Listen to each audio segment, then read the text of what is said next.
Ada emas dah tentu ada duit. Tetapi ada duit belum tentu ada emas. Itulah bezanya tuan-puan bila kita buat simpanan dalam bentuk emas berbanding kita membiarkan simpanan kita dalam bentuk tunai sebegini. So apa kelebihannya tuan-puan bila kita buat simpanan dalam bentuk emas? Yang pertama sekali tuan-puan, nilai kuasa beli simpanan kita kekal bertahan. Sebab emas ni adalah evergreen. Nilai kuasa beli dia sentiasa bertahan daripada dahulu hingga sekarang.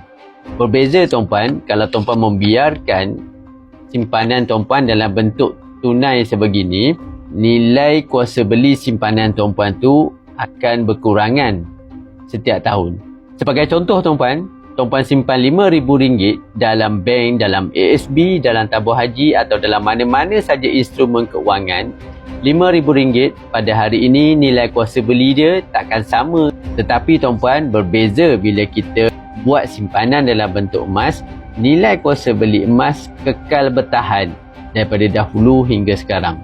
Itulah kelebihannya bila kita buat simpanan dalam bentuk emas berbanding bila kita membiarkan simpanan kita dalam bentuk tunai yang setiap tahun dah pasti akan mengurangkan nilai kuasa beli kita, akan mengurangkan nilai aset kita, akan mengurangkan nilai kekayaan kita.